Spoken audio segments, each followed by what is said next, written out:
Hi, everyone.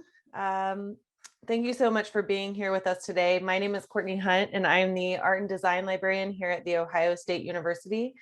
We are super happy we are able to hold this event today and welcome Mari Naomi and Caitlin McGurk. I would like to acknowledge the work put into this event by our co-organizers as well, Alex Adcock from the Wexner Center for the Arts and Art and Feminism's Midwest Ambassador. And Dr. Kay Clopton, Mary P. Key Diversity Resident and Assistant Professor of Practice at the Billy Ireland Cartoon Library and Museum. Before we get started, I'd like to do some brief housekeeping, and then I'll introduce Mari and Caitlin. To begin, we would like to acknowledge the land that The Ohio State University occupies is the ancestral and contemporary territory of the Shawnee, Potawatomi, Delaware, Miami, Peoria, Seneca, Wyandot, Ojibwe, and Cherokee peoples. Specifically, the university resides on land ceded in the 1795 Treaty of Greenville and the forced removal of tribes through the Indian Removal Act of 1830. We want to honor the resiliency of these tribal nations and recognize the historical context that has and continues to affect the indigenous peoples of this land. Recognizing the history of forced removal and erasure of indigenous lives and cultures is especially critical at an event such as this, where we seek to include all voices and correct the historical record. Next, I'd like to remind you that all attendees have been muted and videos are off. You are welcome to ask questions in the Q&A box, which we will get to at the end of our event. Chat will be used for general comments and discussion. We will read questions at the end of both speakers' talks. And for questions, we will use what is referred to as progressive stacking to make sure that questions from Black, Indigenous, and people of color attendees are prioritized. So if you identify as a member of one of those groups, please place an asterisk in front of your question. And finally, a recording of today's webinar will be available within 10 business days. Today's event is part of the international movement begun by the Art and Feminism organization, who brings awareness to the gender gap on Wikipedia and has coordinated editathons and events around the world to solve this issue.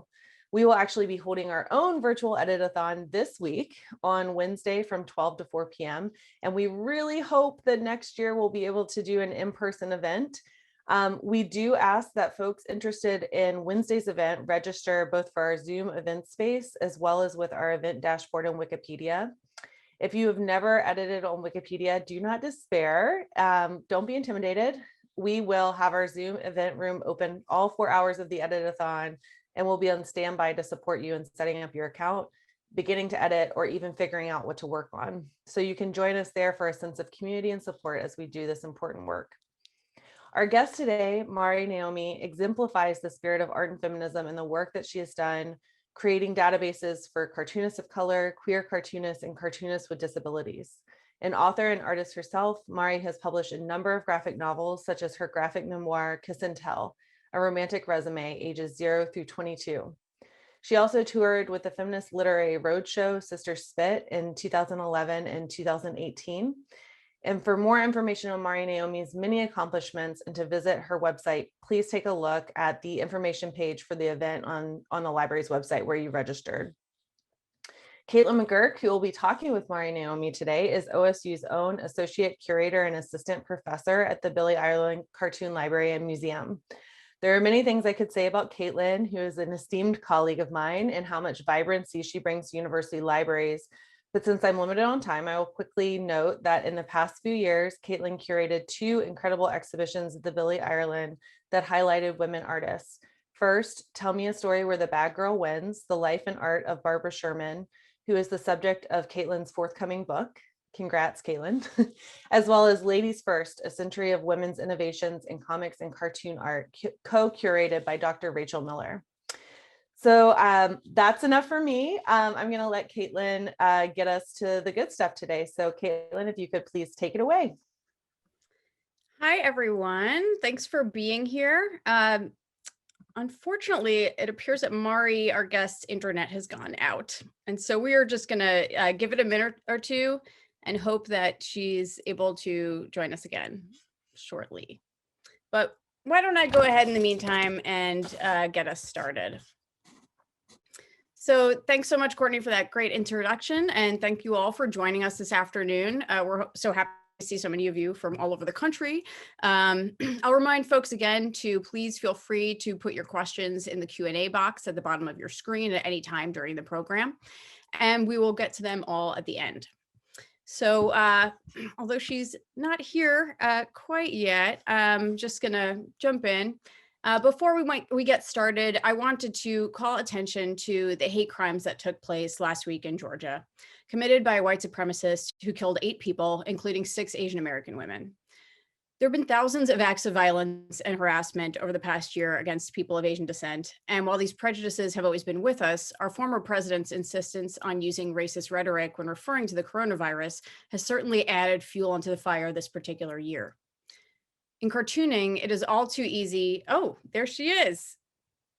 Hey, can you hear us, Mari? Oh, I think you're muted still.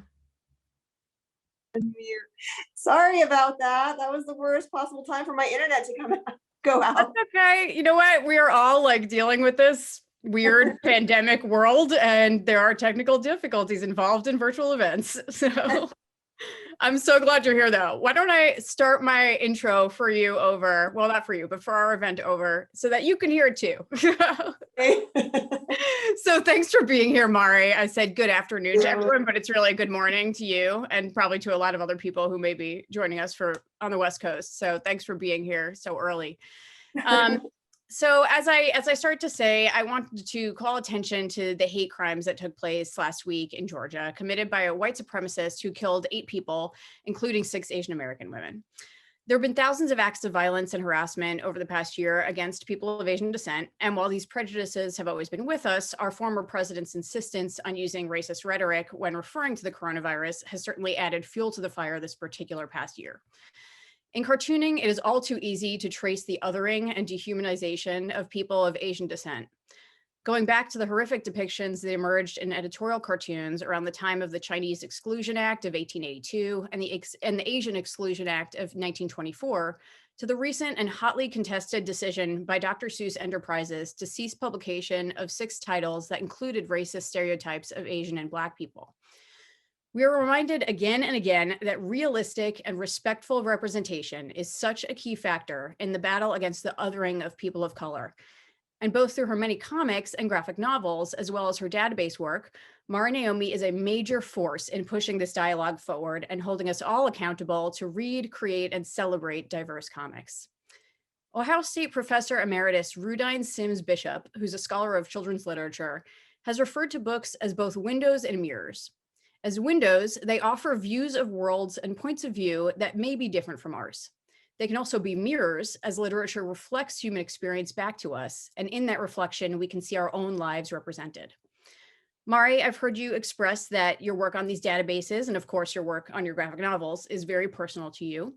I wanted to start by asking you about your experience as a young reader and absorber of media, and what you did and did not see in the world around you representation-wise. Well, I grew up I was born in Texas, and I moved to California when I was pretty young, 8 years old, I think it was. And most of my time in California, I was surrounded by pretty much white people and with a smattering of other colors around me. But for the most part, I didn't really get to know a lot of other Asian people aside from within my own family until I was much older. So, you know, I would know a few here and there, but like I was mostly raised white. And until very recently, I feel like the Asian representation in media really just was horrible. It wasn't until Crazy Rich Asians came out, which was just like, what, a few years ago, that I felt comfortable seeing other Asians on screen, because I never knew how much of a stereotype it was going to be. And when I was much younger, I was in high school, I was in plays and I enjoyed acting, and that for a hot second, I thought, well, maybe I could do this for a career. But then I just imagined like, oh, what kind of roles am I going to get, and how humiliating is that going to be? So that's one of the main reasons I never pursued that.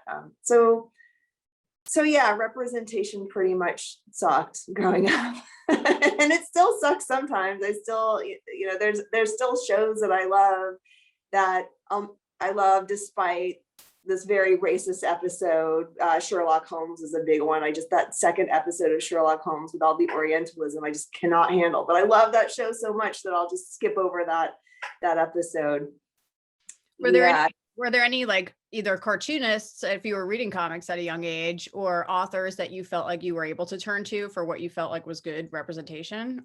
No, well, I didn't start reading comics until my 20s. So, and I don't think I even knew of any Asian cartoonists until I started making comics myself, which is actually pretty shortly after I started reading comics.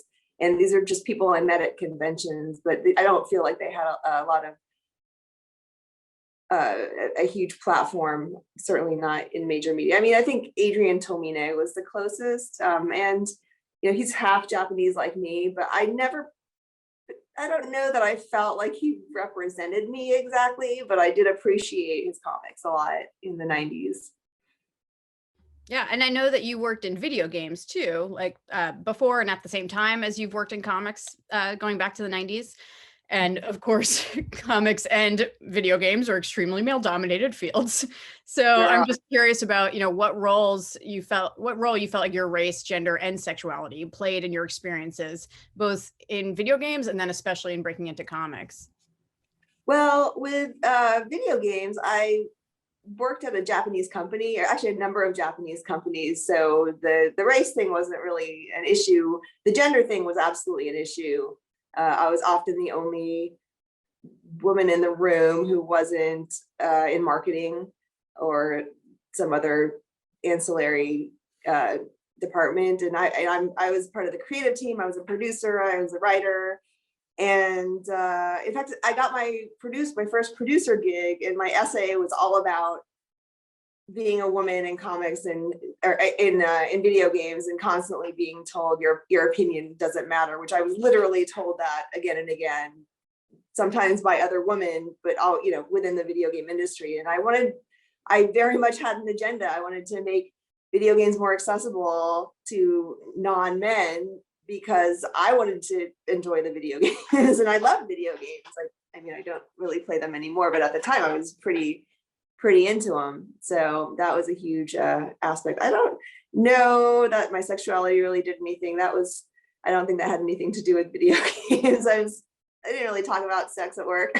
And I was with men a lot for when I was younger. So that just never came up. I would have to, in order to talk about my bisexuality, I would have had to bring up, oh, by the way, I like women, which I do now all the time. But, in the 90s, it was kind of awkward, and you just never knew who was going to be completely homophobic and how that was going to affect your job. So, I mean, and a lot of times, like, I didn't feel like anyone around me was specifically homophobic per se, and that they would be like, oh no, you like women. I think it was more of a fear. They'd be like, oh, you like women, tell me more about it. And you don't want to have those conversations in the workplace. And what about in comics and pitching your graphic novel ideas and things like that? Well, I feel like I got really lucky the first time I got published. Kiss and Tell came out in 2011, and I've been making comics since the 90s, like 97. And that, I just think that it just so happened that publishers at that moment thought that graphic novels could sell really well. And because Fun Home had done really well. So there are like graphic novels that were memoir about women were really hot for a second. And I just managed to slip on the tail end of that. I think if I'd waited 6 more months to pitch that, it wouldn't have happened, but I got really lucky. I definitely, when I tried to pitch the book that came after it, which was Turning Japanese, which was mostly about my experiences examining my multicultural upbringing and through the adventures of working at hostess bars in California and Japan, I felt like that people wanted me to dial down the race stuff, which I did. because I wanted it to get published. Not saying that 2D Cloud, who eventually published it, had any say in that or asked me to. By the time I think by the time I found my agent, I'd already cut a lot of those things out.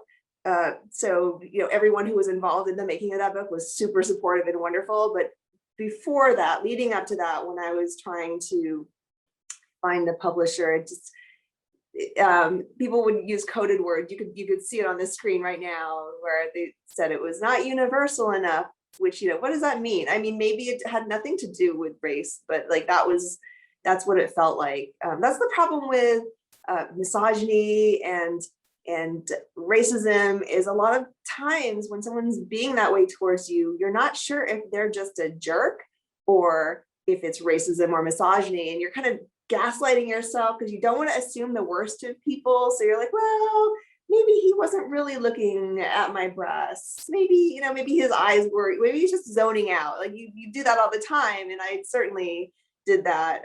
I just didn't want to assume the worst of people. But looking back, it's pretty clear that that the race stuff had to do with it being kind of a pain to find a publisher to begin with. And also, I also feel like if the book had come out later, maybe after I'd made my databases, I would have had a little more, it would have been more focused on ethnicity.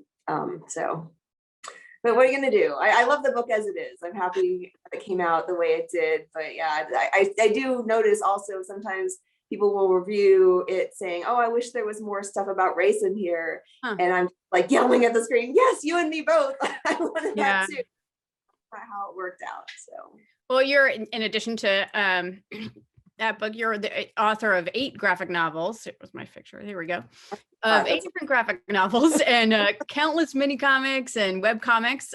One of your web comics, or more of an illustrated essay, was Writing People of Color. And that essay played a major role in how you came to create the Cartoonists of Color, Queer Cartoonists, and Disabled Cartoonist databases. Can you walk us through that story? yeah, I can't, let's see. That was a while ago. It was like 2014 or something. So let me go down memory lane. I believe, so Midnight Breakfast approached me and asked if I wanted to write an article or an essay about something. And I said, sure. And it was one of those dream jobs where I'm like, what do you want me to write about? And they're like, anything. And I'm like, yay. That's happened to me twice in my life. And that was one of them.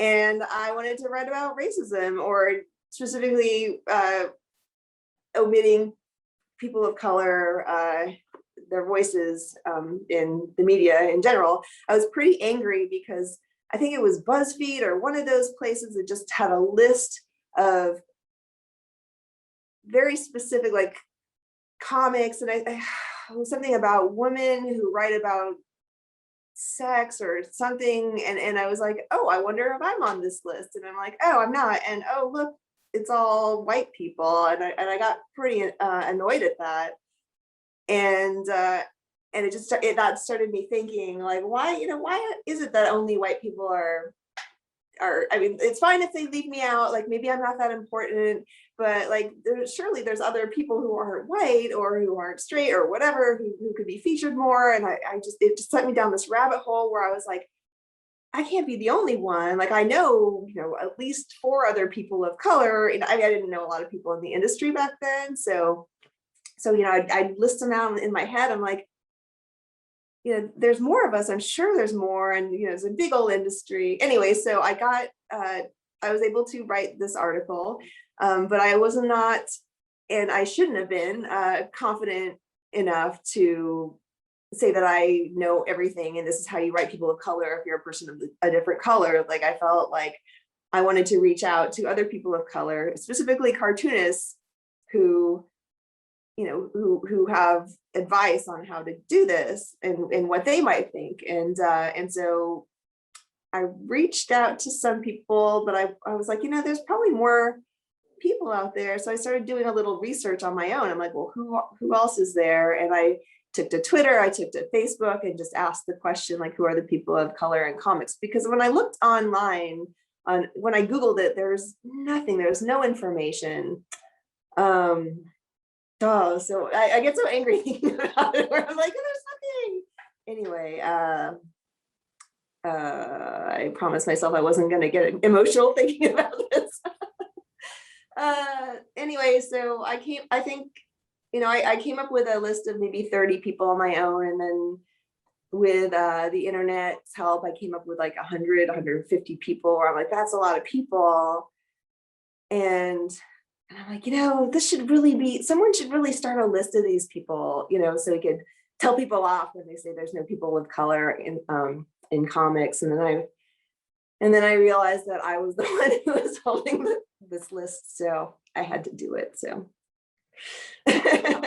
And so before we dive into the databases, I would love to talk a little bit more. I know this was a while ago for you, but about this article, which I think is just really fantastic. And I mean, outside of your own, a lot of your graphic novels are autobio, but for example, your, and I have them all right next to me, Life on Earth trilogy, which is fiction, contains people of all kinds of backgrounds. People from diverse ethnic backgrounds, people from different diverse class backgrounds, families, different family situations, things going on at home, and gender identities. And I'd love to hear a little bit more. I know there's a lot of cartoonists tuned in today about how you approach writing cartoon characters of various backgrounds and what advice you might have, the kind of stuff that you get into in this article for those who haven't read it yet. Well, honestly, I wrote most of the book, especially the first book, like all the characters were fully developed and realized by the time this article was even thought about. So I wish I could have taken some of more of my own advice before I wrote the books, but I think it turned out okay. I think the thing that made me feel the best about everything, the book coming out, was that I asked my publisher to hire a sensitivity reader, and they did, and that really helped. They found a few things where they're like, well, what's this about? What's that about?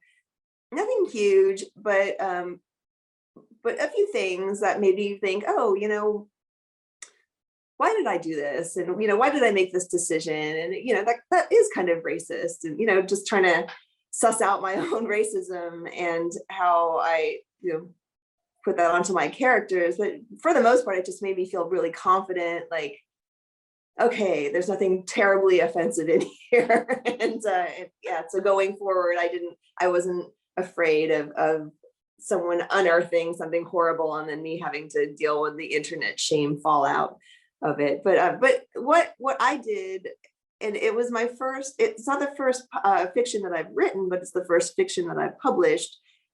And so after, many memoirs, it was nerve-wracking, certainly. But I mean, again, I started this around the time that I was trying to sell Kiss and Tell. So 2009 or something. So these books span, me working on these books took a long, long time. But I based all the characters off of people that I knew, and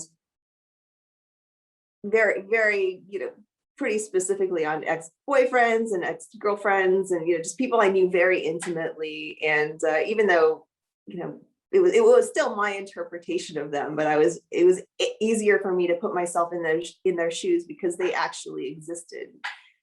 So that was how I did it. And then write what you know, and hire a sensitivity reader. Those are the two best things that I did as far as writing those books. Yeah, I mean, that's great advice, especially the sensitivity reader thing. I think people are becoming more and more aware that that is an area of expertise that there are people working in, and it's highly recommended that folks do that. Even for us librarians, when we're writing things, it's good to have somebody to look at that. So let's dive into the databases a little bit. So we know that you started your research for it from working on that article. How did you then go about creating them? Once you realized, like, okay, I have this list, it's up to me to be the person to put this all together and get it out there. Like, where did you start? Well, I have a website, marinaomi.com. And so I just tacked it along. So I just made a little extra HTML of, I think it was POC in comics or something. And it was just a link and a list. And my husband helped me make some tables so that it looked pretty. And I just manually entered them as I found them. And it was a huge pain in the butt. And it was just really low tech. And that was its humble beginnings. And it was Cartoonists of Color. The Queer Cartoonist database came later, and then the disabled database came like a year or two ago.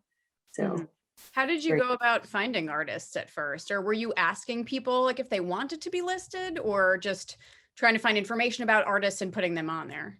Well, initially I just asked, I had my own list that I created, and for the Cartoonists of Color, I had my own list, and people submitted names because I asked them to. So that was the initial list. Over time, I've had to kind of hone it. I've made it, now it's opt-in, because there are people who, other people see them as people of color, but they don't consider themselves that. And I certainly wouldn't want to impinge on them. So now it's opt-in. And also I think it's better because they're able to represent themselves, like say which titles they want it to be listed under their names and stuff like that. So I think that's really important. But initially I was just taking whoever. As far as the Queer Cartoonist database, I didn't want to take anyone out of the closet or anything. So the way I compiled that initial list was I went through queer anthologies, which I feel like if you're going to publish something, publicly under your name in a queer anthology, you're pretty much, you've outed yourself. So that was my logic. And luckily I didn't get in trouble with any of that. But that pretty quickly I decided, that needs to be opt-in, because I don't want to step on anybody's toes. So so all of them are opt-in. What happened within your experience with launching the Cartoonists of Color database? Feeling great about it. What kind of response were you getting to then decide, okay, I'm going to add these 2 other databases that I'm doing, totally on my own as a labor of love? Like, you must have gotten a ton of feedback, right, to inspire you to move on like that? Well, I don't know that the feedback was very inspiring. I was kind of, I was a person driven. I just really wanted to do this pretty much as soon as, while I was still compiling the Cartoonists of Color, before I'd put them on my website, I'd already knew that I wanted to do the Queer Cartoonist database. But it took me forever to figure out, not forever, but it took me a while to figure out, well, how am I going to do this delicately? So, and I also thought that queer people had better representation online. Like, you could go, and I think Prism Comics or one of those places has like lists of people. Maybe they're just their own authors, but like, I don't know, they might've been all authors, but there's more queer representation, or there was more queer representation online than there was people of color. So I was like, the Cartoonists of Color was my main like focus at first. But so yeah, the Queer Cartoonist was already percolating, and Disabled Cartoonist was percolating for a very long time, but it's not a marginalized group that I belong to. So I felt really weird knowing that I'm not a part of this group at the moment, and that I didn't know the correct wording for things. Like, I didn't want to offend anybody. So that took a long time, and I talked to people in that community, just, how do I go about this delicately? And then even then it took me like another year to just figure it out. But like, since I already had the technology to put the first one out there, it was not, I didn't have to build it from the ground up, to do another. I could easily throw another marginalized group on there too if I wanted. Like, it's a bit of work, but it's not as much work as it was initially, which was thousands of hours really. Yeah. And so you were doing all of this yourself, right? Well, my husband was a little bit of a help. Like, he helped me figure out a very simple code to where I would enter it, and it would enter like each thing into a different box. I mean, again, it was very low tech, but and people, that was mostly the feedback, was like, wow, this is really low tech. I'm like, thanks, I'm doing great. And I think, so these are some examples of the listings that you have in there. I really wanted to call attention to the search filters that I'm just amazed by. And, as a librarian, and I know there's other, again, librarians watching, they're incredible, especially like using the Cartoonists of Color database one as an example. The fact that, beyond just location and stuff like that, you can get really detailed about like gender identity and ethnicities, and then genres and roles in particular really impressed me. Like you can look specifically for like, yeah, a gender Afghani person who is a convention organizer and also works in Action Comics or something, you know. I mean, it's really outstanding. Like what considerations did you have to take to decide on how you wanted the search functions to work and what you wanted to include in there? Well, it's still a work in progress. And a lot of this was from feedback where people would get offended or ask nicely because they felt like something wasn't included that they should be. And, you know, we can't please everybody. It's a lot of work to make changes sometimes, like depending on the changes. And so my rule of thumb was if someone asks for something, if more than one person asks for something, then I will seriously consider it. If one person asks for something, I'll, you know, if I have time, I'll do some research, but like, I don't always have time to respond to every single, I get a lot of emails and a lot of recommendations from people, and some of them are not very polite and some of them are they're just not going to happen. But a lot of people are pretty polite. I think the biggest one that I have gotten recommendations for that I keep kind of saying, no, I'm not going to do that, are to add storyboarding to the roles, because I feel like there's a lot of crossover with comics and cartooning, like animation specifically, and I appreciate that. But this is a cartoonist database, and I like, as much as I do want to like more representation in media, I feel like that's not my job, and that's too big of a job for me. Like I've already done all this work. I can't tackle a whole other industry that I have nothing to do with. So stuff like that, I maybe I'll change my mind in the future, but it's just too big of a, like, if I change that, then I have to change all sorts of other things to, you know, direct it in that way. And maybe someone in animation can do that, you know. Yeah. How many people want to include, you know, they're not the only industry that wants to be included. There's like the games industry. Sometimes like I'll get, well, why don't you include this? I'm like, well, that's, you know, that's not what this database is about. It's very specific to comics. Yeah. And, you know, and yeah, if I include one other industry, then another industry, and then it just turns out to be just a list of people who aren't white. It's just Sure. like a lot. Yeah. And how did you, or I should ask first, how many people are in all of the databases now at this point? Well, I don't know the total number because there's a lot of crossover, but I did write this down as of this morning. There are 1,546 people listed in Cartoonists of Color. There may be a couple duplicates, but I've been trying to, you know, weed those out. Queer cartoonists are at 1,319, and disabled cartoonists are at 162. Oh my gosh, that just makes me want to like, yes, a round of applause. That is so amazing. So especially since you, like you've said, you've gotten a lot of feedback from it, that shows also the fact that so many people have signed up to have the work represented, that it's really out there. Like, so how did you go about promoting it and kind of, you know, pushing it out to a bigger audience and encouraging people to sign up? Just Twitter, really. I made a couple of Facebook pages, but I never, I hate Facebook, so I never update that stuff. But I want it to be there so that people could find it. But it's primarily Twitter, and I feel like for example, this event right now, like people who are interested find me, and then they want to help promote it. So that's nice. Yeah. What did you envision the audience to be when you were first starting this, and has that changed? I'm trying to remember. It's hard to remember what you were thinking when you came up with a thought. Really, I just wanted to show people like that they're not alone. Mm-hmm. And I thought, you know, maybe people like editors or whatever, like people will get more jobs, like work out of it, and they did. So, yeah, I don't know exactly what I thought. I think it's gone pretty much according to plan.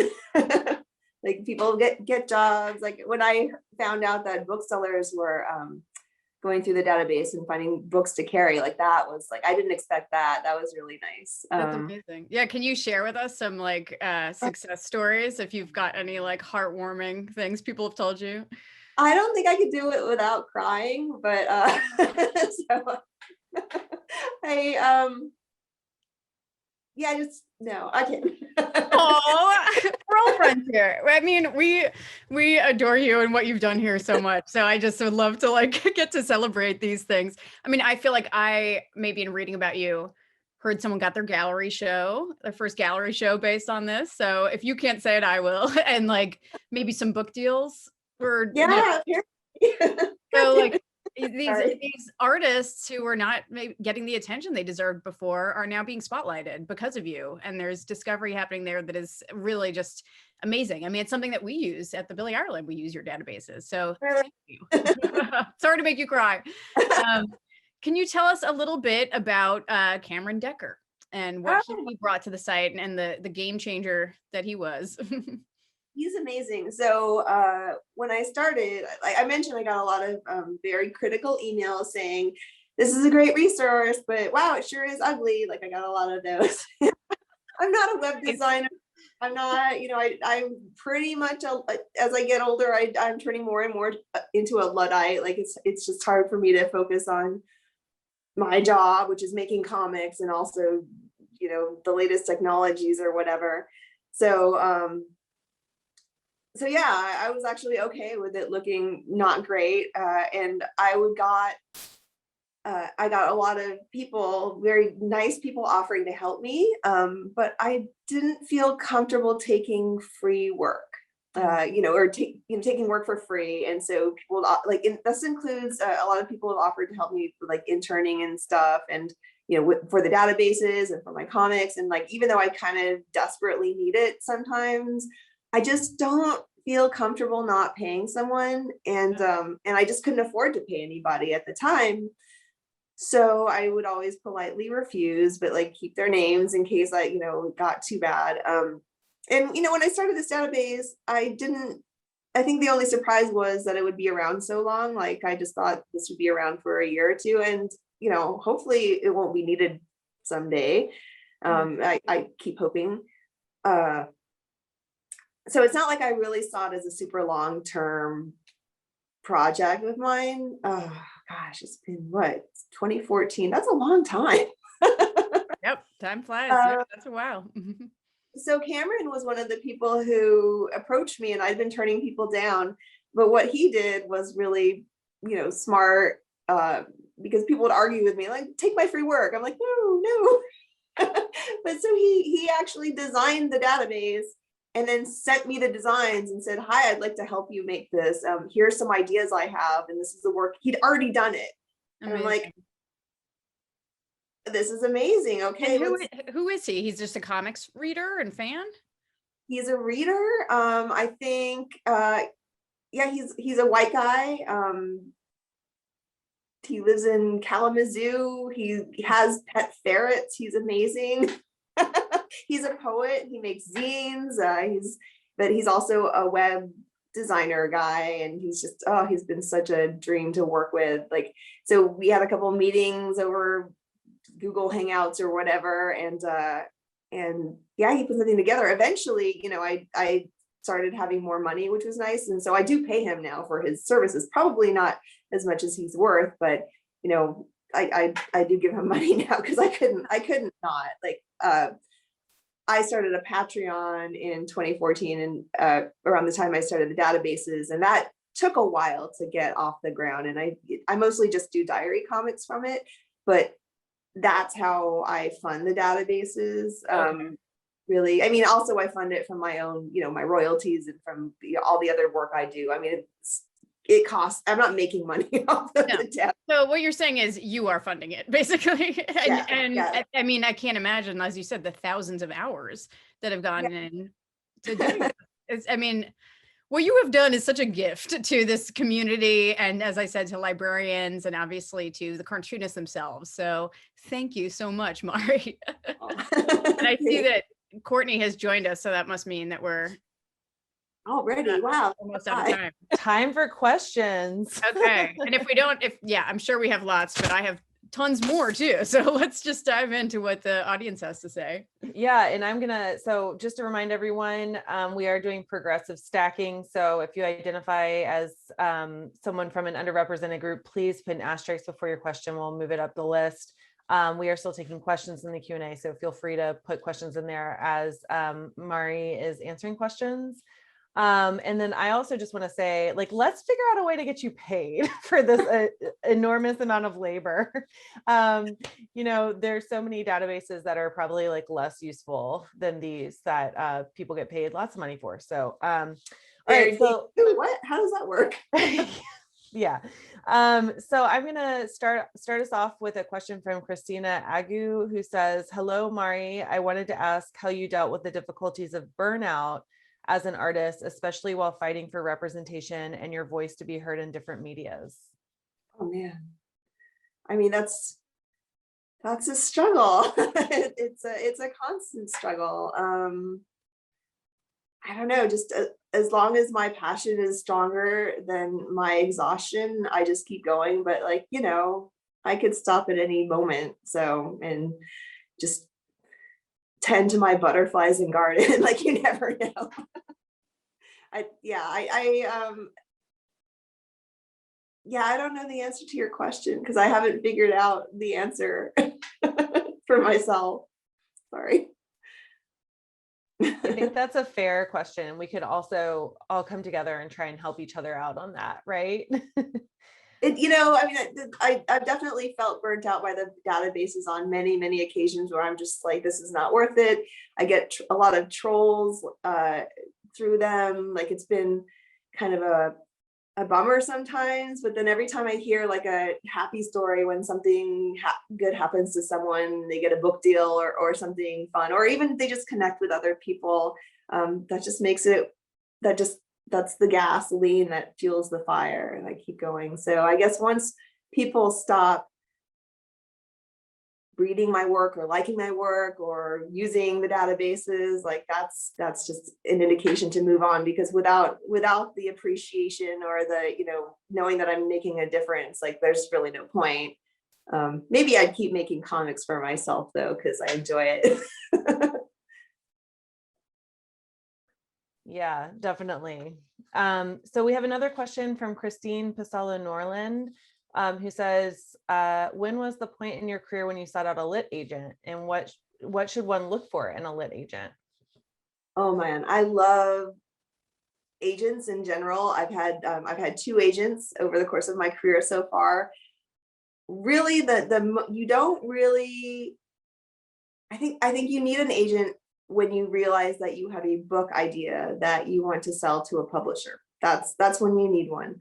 Or if you have attained a publisher yourself, find an agent. Like you didn't ask this, so I won't go too into it, but I think they're so valuable as just protection for you. Not only will they help you find a publisher, but potentially, but I don't, like, people think of agents and they think, oh, they're going to get you a publisher, but I don't think that that's their main, that's not the best thing about having an agent. The best thing about having an agent, especially if you're just starting out, but like always, is they protect you from any kind of injustices that you might be suffering and might not realize you're suffering through the gigs that you're taking, specifically with publishers. Like the publisher, and I've worked with nothing but wonderful publishers. I love every single editor I've worked with. Like I've been incredibly lucky, but I do hear about a lot of stories about people getting taken advantage of, certainly in their contracts. And, that a publisher, their lawyers are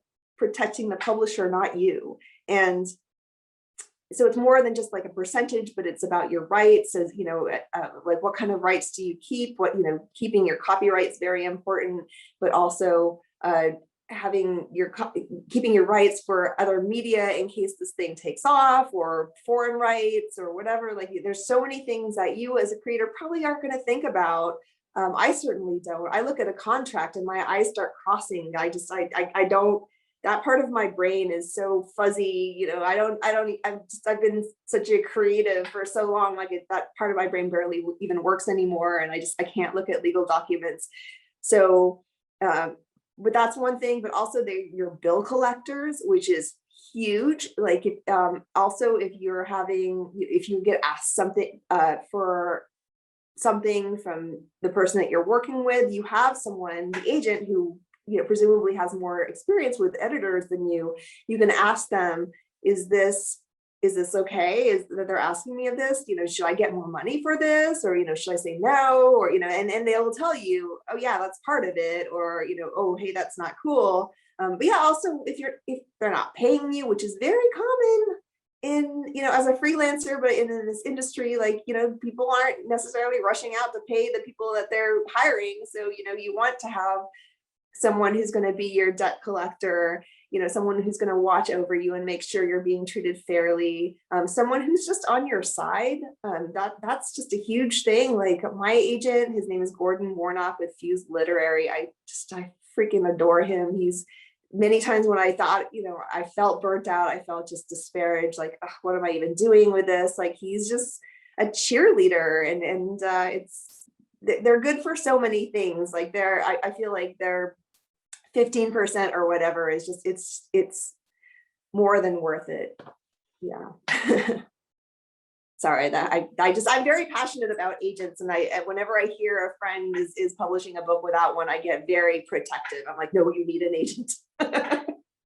But you have to find the right agent. It's like almost like a romantic relationship where you have to be compatible. You have to have the same vision. They have to, you don't want to find someone who's just collecting authors but not actually doing anything for them. So, you don't want to just take the first agent that wants to represent you. It's not always going to be a good fit. You might over time stop being a good fit, even though you were a good fit in the beginning. Like, there's so many things to consider, and we could talk. I have so much to say about this. I love that. Yeah. And it reminds me of like, even though librarians don't have representation of like we don't have like a manager that's like helping us get jobs or get paid the right amount or whatever, like we have mentors, and it's important to like have some people in your pocket, right? Yeah. Or on your side, not in your pocket. That's a weird thing to say. Advocates, though, Yes, need some advocacy and guidance and mentorship. So yeah, people are tools in your toolbox. Your tools together, you're building something together. We're all tools. Personal tools. Yeah. So we have quite a few questions. So I'm just going to jump right in again. Catlin Sweeney asks, greetings, Mari. Thank you for all the incredible things you do. My question is, what has being a cartoonist and creating these archives taught you about yourself as a person more broadly? Say the question, ask it again. What has, you're muted. It is, and I can put it in chat for you too. Greetings, Mari. Thank you for all the incredible things you do.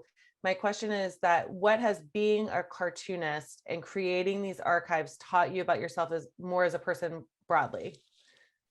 Well, those are two different things. Being a cartoonist and the databases are very different. The cartooning thing, I never expected that to take off as a career. So that has taught me not to think that I know what's going to happen in my life. The databases has taught me that I actually care a lot more about other people than I thought I did. That's good to know. Yeah, totally. And I actually had, if we had, in absence of questions, I have a question about that, about how you view yourself maybe as an archivist a little bit. Like, do you? But don't answer that, because I have other questions for you from our audience members. So if we get to that, we will. So Christine Pasala Norland also asked another question. Has this made you aware of any other databases like this? Like, do you know of any that exists for comics educators or academics of color, for instance? Occasionally I hear of databases that people are starting, like in the entertainment industry, but honestly, I haven't really paid much attention. So I'm just doing my thing. Yeah. And then an anonymous question came in. Where does one find sensitivity readers if not connected to a publisher? I think you could just Google them. Someone recently hired me as a sensitivity reader. If you know someone who has experience writing or editing, and they live the experience. I mean, the thing is, when you're hiring a sensitivity reader, you're probably going to want to hire someone who's very similar to the character you envision that you're writing. So I think that's really important. And this person had a Japanese American protagonist, teenage protagonist, and I used to be that person, so I thought, okay, sure. I feel like anyone really who has the lived experience can be a sensitivity reader. It's not the same thing as an editor. They don't need to know syntax and how to write dialogue or anything. They just need to know, well, like as a person who's been a Japanese American person, if I look at a page and I know, I could tell if something feels inauthentic or not. And I feel that's probably, you probably know, when you read someone who's writing about someone like you and it doesn't sound like you, like it just pops out. And that's really what you want to know. You don't need to know the answers, but you need to know where the problems are. And I think that's most anyone can do that, but there are people who do it professionally. Google. Yeah, that I didn't even know that I mean, honestly, I didn't know that was a thing. I didn't know that there were sensitivity readers. That's a new term that am just hearing today. So thank you for that.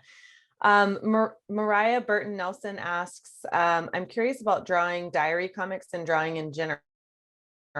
How do you decide what style to use? Do you deliberately choose a style or tools that enables you to draw quickly? Because the drawing part of graphic novels is very time consuming, isn't it? Any of that? Thanks. I am doing a workshop for The Believer in mid-April, exactly on how to make diary comics. But I'll just give you a spoiler. There's no wrong way to do it. Because I have a daily diary comic on Patreon, and I have for years. I've done all sorts of different things. I've spent time doing the drawings. I've spent no time doing the drawings. Right now, I'm in a nice. Oh gosh, I'm enjoying spending about 10 minutes per day, like the day after something a day happens, and just thinking, okay, well, what stood out about yesterday, and I'll just draw it really fast and then move on. That's what I do now, but I've certainly spent time working on it. I find that the more time I spend and the more careful I am about it, the less likely I am to continue drawing diary comics. But I think they're a great practice for just kind of examining your own life, and they're really fun to have when you're looking over the past couple of years. Like, what was I doing this day? God, 4 years ago. Oh, I was farting, because that's what some of my diary comics are about.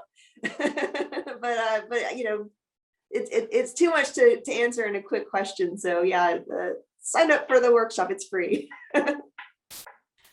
An anonymous attendee who says that they are Japanese American wanted to know what pronunciation of your name do you prefer? They've been using the Japanese pronunciation. All of it's good, but if a white person calls me Mari-chan, I get a little violent. But Mari, Naomi, Mari, it's all good. I'm honestly, if the Japanese pronunciation, I kind of only like it if they're Japanese. It's kind of weird if someone who's not Japanese does the Japanese pronunciation. Yeah, I could certainly understand that. And Patty D asks, how can we best support this work? And I think you mentioned your Patreon, so maybe you could speak to that specifically, and then also generally. I mean, the Patreon is my most reliable monthly source of income, and but honestly, I'd probably still make the databases even if I had zero income. I mean, that's what I've done. So yeah, the Patreon is the best thing, and you get something out of it if you're a fan of diary comics. I also do work in progress things. But just supporting my work in general, making sure that I don't fall down a hole of sadness. Just kidding. It doesn't, they're gonna keep going until they're not. As long as they're helping people, I don't plan on discontinuing it anytime. But yeah, if you wanted to support me, just give me money. So that is all the questions that we have from attendees. And I don't know if Caitlin has one last more that she would like to ask. I have one, maybe not quick question, but I have a question about, there's a lot of librarians on this call, and friends of mine and I have talked about doing a similar thing for artist books as librarians who collect artist books. But then we kind of stopped and we're like, how would we even start this? And as white people, like, is it our place? Like what, you know? So I was just wondering if you have like an elevator piece of advice of like starting out, this is what you need to know. Just do it. You know, if people, if you're doing something wrong, people will tell you pretty quickly. Yeah, that's very true. You're right about that. But And don't be yeah, afraid of it. I think that's good. It helps us grow. Whenever I'm Yeah. corrected in that way, like I really appreciate it, because that probably is something that carries on in my normal day-to-day life. Like I want to know if I'm pissing people off. Like I think it's good, but oh, yeah. but when you're trying to help people, at least you've got that going for you, and yeah, just do it. Yeah, you're right. And it's not worth getting your feelings hurt when people point things out to you. That's how we grow. There is another question, real quick, just where do we sign up for the Comic Diaries workshop? Oh, well, we haven't started promoting it yet. I just made a little thing for it last night. It's The Believer. They do it every Friday, so a different cartoonist every Friday, and so mine focuses on diary comics, but I think Bianca Zuniz did like comics as activism workshop, that sounds amazing. I think Laura Park did something, like, just it sounds incredible. Gina Winbrandt did something. I'm sad that I only just found out about this stuff. I see someone added a link in chat. Yes, yeah, good. That's awesome. Thank you, Alex, for doing that. And then one last question from an attendee right at the last minute. What is your experience on the Women in Refrigerator movement, violence against women in comics, if you are aware of it? And do you think that this has some effect on gender bias and difference within the comics community? Honestly, I read something about Women Refrigerator stuff like years ago, and I don't completely understand it. So I don't know, sorry. That seems like a mainstream thing, but maybe it's not. I don't know anything about mainstream comics at all. Honest answer. I like it. Caitlin, do you have anything to wrap us up here that you want to? I just want to say thank you again, Mari, Naomi. And, we've all gotten used to this like silent applause in Zoom, but everyone join me in thanking Mari for your incredible work and your contributions to cartooning and teaching and librarianship and everything that you do. It's just so awesome. And thank you. We're so grateful for you, and that you took this time in the morning where you are to chat with us and to do the awesome Instagram takeover for the Cartoon Library the other day, in case anyone. I was a little upset about that. I think you knocked it out of the park. It was fantastic. So thank you. And yeah, as Courtney mentioned at the beginning, we'll have our Wikipedia edit-a-thon on Wednesday. This is the first time that the Billie Ireland has been involved in it, and we really are focusing on women cartoonists this year. So join us. No experience necessary. I have no experience. I'll be doing this for the first time, and we'll be hanging out in a Zoom room while we edit Wikipedia pages from 12 to 4 that day. So feel free to pop on and say hi. And you definitely don't have to be in the Zoom room for all 4 hours. We no. will be, but you don't have to be. And if you have never done any editing before and you want to be assigned an artist, when you register, that is an option to answer on there. So please don't be intimidated, and please join us. Yeah. Well, thank you so much again for everyone for attending, and to you, Mari, Naomi, for your great work. Thank you so much for having me. This was fun.